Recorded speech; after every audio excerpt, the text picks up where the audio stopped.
মানুষ হয়ে মানুষের উপরে জুলুম করেছে, 2 নম্বরে যারা বিনা কারণে বিদ্রোহ করে দুনিয়ায় বিশৃঙ্খলা তৈরি করার জন্য চেষ্টা চালিয়েছে, এখন যেটা চলছে,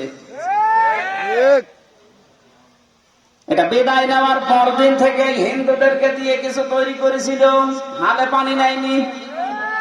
এরপরে আবার শুরু করেছিল বিচারপতিকে দিয়ে, ছাত্রদের মোকাবেলায় সে ষড়যন্ত্র নিঃশেষ হয়ে গেছে।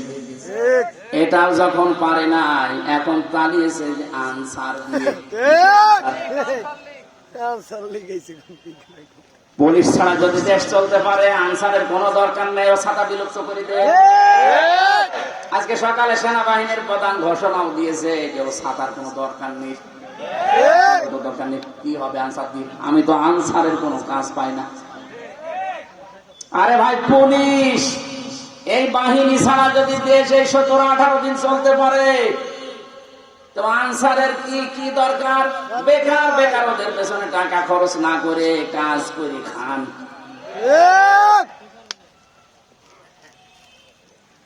এরপরে এখন আবার আরম্ভ করছেন, বিনা ভোটে যারা নির্বাচিত হয়েছিল, বিনা ভোটে, রাতের ভোটে, এই মানুষগুলো এখন আবার তাদের পদ ফিরে দেওয়ার জন্য আন্দোলন চালাচ্ছে। কিসের আন্দোলন? আপনার তো ভোটই হয়নি।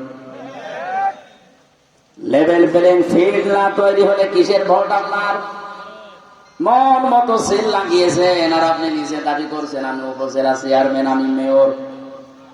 একদিনের রায় যেন আদালত সব বাতিল করে দিয়েছে, সবগুলো তাড়াতাড়ি করে এই মুহূর্তে বাতিল করা দরকার। এটা মনে হয় হালে পানি মানাচ্ছে না, কিছুদিন পরে ওদের যা চরিত্র দেখবেন, প্রতি তাদের দিয়ে মাটি নামাবে। এই জন্য সত্য ষড়যন্ত্র যেগুলো হচ্ছে জমিনে বিশৃঙ্খলা তৈরি করার জন্য, যা তৈরি করছেন, আপনি আল্লাহর মামলার আসামি হয়ে যাচ্ছেন। বাংলার জনগণ এখন খুব সতর্ক হওয়া লাগবে। স্বাধীনতা অর্জন করা যেমন কঠিন, টিকিয়ে রাখা তার চাইতেও বড় কঠিন। অন্তত আশপাশের প্রতিবেশী গুলো যদি প্রতিবেশী হতো, এত চিন্তা করতাম না। আশপাশের প্রতিবেশী না, সবগুলোই প্রকাশ্য শত্রু। ওরা যদি ডালে ডালে চলে, আমাদেরকে পাতায় পাতায় চলা লাগবে। এখনো নির্ঘুম রাত পার করার সময় চলে যায়নি, এখনো পাহারা দেওয়ার সময়। বাংলার জনগণ, কথাগুলো বলছি এই কারণে, জালেমদের প্রতি এখন আমাদের চেহারা দেখলেই মায় লাগছে। কোরআনে কারিম ঠিক এইভাবে জানিয়েছেন, সায়ালামুল্লাহুল্লাযীনা আমানু, অতি শীঘ্রই যারা ইমানদার তারা তাদের কাজকর্ম দেখে জানতে পারবে। অতি শীঘ্রই যারা জালেম তারাও তাদের কাজ কারবার সম্পর্কে জানতে পারবে। আল্লাহ মনে হয় আয়াতগুলো এখনই নাযিল করল। এখানে জালেম যারা আছেন, এখন আর জুলুম না থামবেন। আপনার প্রতি যতটুকু হয়েছিল অতটুকু করলে আপনার দোষ নেই, কিন্তু ওর চাইতে বেশি করলে আপনি জালিম হয়ে যাবেন। আল্লাহ আমাদেরকে যেন হেফাজত করেন জুলুম থেকে, বলেন আমিন। বিশ্ব নবী মুহাম্মদ রাসূলুল্লাহ সারাটা জীবন যে জুলমের শিকার হয়েছিলেন, অধিকাংশ জুলমের শিকার হয়েছিলেন তিনি তার নিজেদের লোক দ্বারা।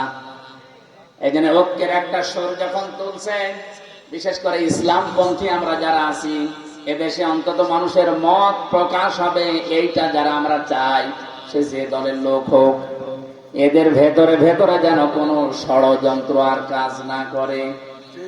আমরা সিফফিনের ঘটনা শুনেছি, যে সিফফিনের যুদ্ধ হয়েছিল, হযরতে আলী এবং হযরতে মুয়াবিয়া রাদিয়াল্লাহু তাআলা আনহু দুইজনেই বড় নবীর সাহাবী ছিলেন এবং আলেম ছিলেন।